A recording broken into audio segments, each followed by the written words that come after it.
It's been a long time since I have posted anything onto YouTube, and you would have seen in my last video that I gave birth to a beautiful little baby girl, Max, back in March.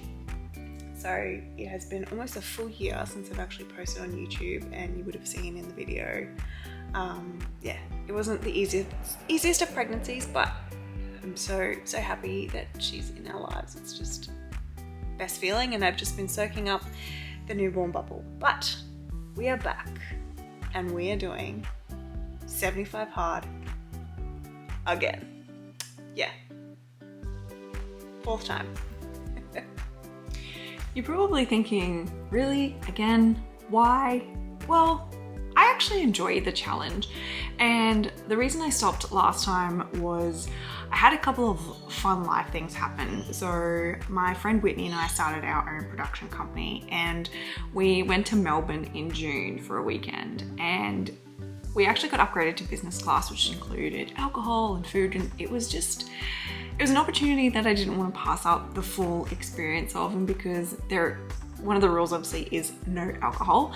And so yeah, I kind of failed last time. And then not long after that, it was my wedding anniversary, and then I found out I was pregnant, and I really didn't want to do the challenge pregnant.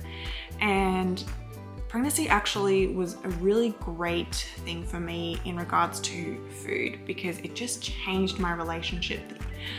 And I want to bring that into this challenge, because the last times I've been a bit like restrictive and cut things and stuff like that, and I don't want to do that this time around. I'm going to do it a smidge differently, but we're also training for something else while we're doing this challenge, because I'm a crazy human being. Now, I think most people who've watched my videos before already know the rules of 75 hard, but let's go through them again. So 1, no alcohol. Really not going to find that one too much of a challenge. Progress photos every single day. Easy. Sticking to a diet. Now, I hate the word diet. So for me, I am cutting takeaway, and it's not because takeaway is bad and you shouldn't eat it and it's full of crap and blah blah blah blah. It's purely because we've been eating too much of it lately. Because having a newborn baby, takeaway sometimes is just the easiest thing when you can't bother to cooking. So it's more from a bank balance point of view rather than health, but obviously health comes along with it.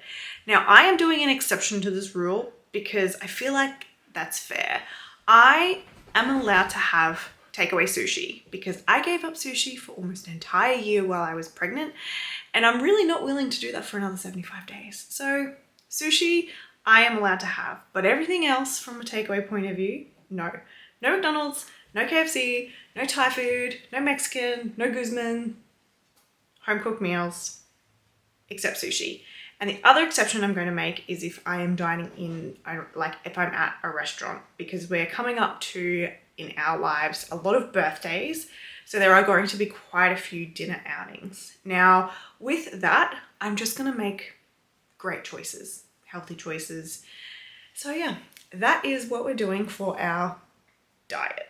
Now, for exercise, I am currently going to be competing. It's not a competition, I shouldn't say competing, but I'm going to be doing a 42-kilometer walk. So basically a marathon. That is a marathon, but in a walk in October. And the reason I'm doing that is to raise money for the Ronald McDonald House and for the Children's Hospital Foundation. I think that's correct. I will put information in below.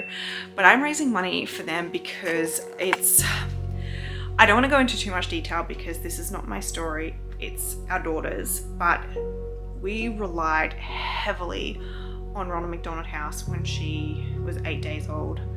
I don't want to go into full details as I've just said, but we almost lost Max. We were unaware she was born with not 1 but 2 heart defects.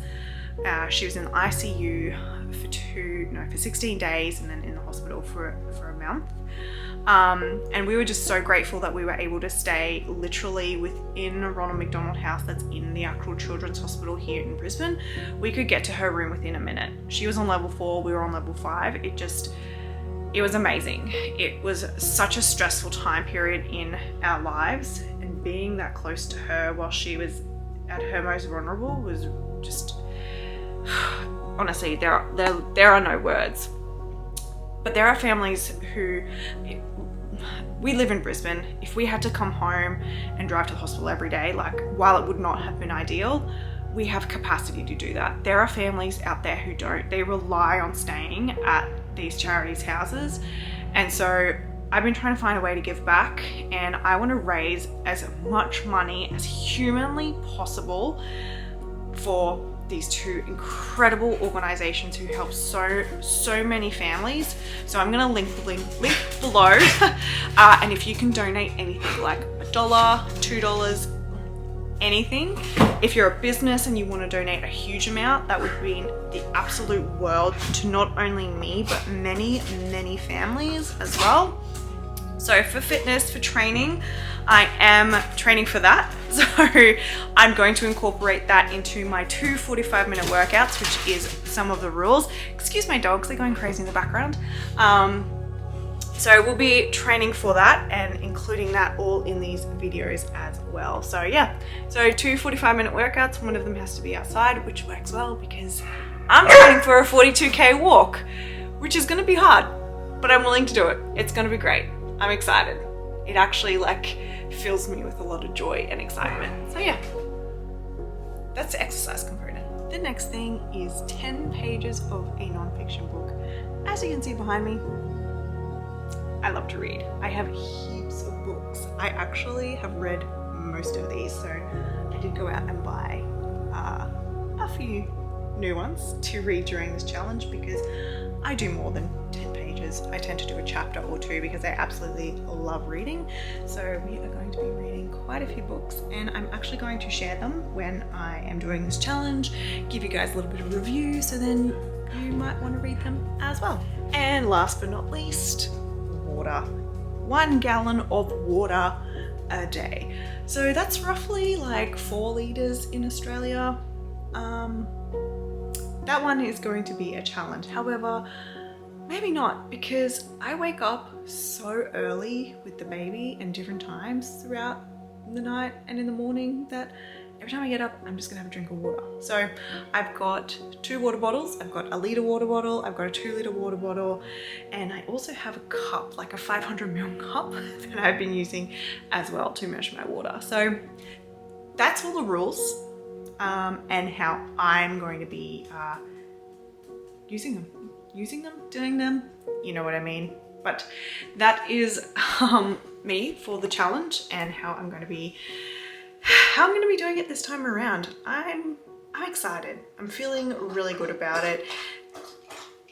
Luna's having her water. I like this time around because I feel like I'm not doing this for a weight loss goal or cutting out food groups. Yes, I'm cutting out takeaway, but as I said, that's more because it's getting expensive. And I like the idea of cooking at home and making meals at home and knowing what's in my food and things like that. So while I will be tracking my weight purely from just seeing what it is, and then from a food perspective, honestly, while I will probably track some days, that is just more so I know what I'm getting for my training, because it's going to get really ramped up as I start to get way more physical, I should say, than what I have been to walk 42Ks. I am really excited because with that, I am going to be doing a lot of other different exercises. I just want to get my overall fitness like restarted. So while I'll be walking, I plan to try and learn to run, which will be interesting. So I've got a running plan, weights. I'm going shopping tomorrow to get some lighter dumbbells because the ones that we have are way too heavy at the moment. So everything. So like from stretching to Pilates to weights to resistance to cardio, like from low intensity to high intensity. I'm really excited to get my overall health and wellness and fitness on track, because I want to be able to run around with my daughter when she's 3 and 4, and I don't want to be like, sorry kid, mom's puffed out after a minute because she can't run. So anyway, however, right now I'm going to do a fitness test. I'm gonna do this today. I'm gonna do it halfway through the challenge, and then I'm gonna do it end of the challenge. And I'm gonna actually see what progress I have. So not only am I doing an actual fitness test to track my level, I will track my weight, obviously with photos and videos. You'll see that along the way. I'm excited. I'm really excited. It's gonna be hard, but I'm looking forward to the challenge. All right, I've been talking for a really long time now, and so I'm gonna wrap up this video here. I will be recording videos every single day of this challenge, and my goal is to upload every day, or at least every second day, but it will be like day one, day two, day three, etc, because yeah, I love watching these styles of videos, and I'm really excited to get back into filming and editing and doing all that fun stuff. So yeah, if you want to follow along on my journey, please do like, subscribe, all the fun things.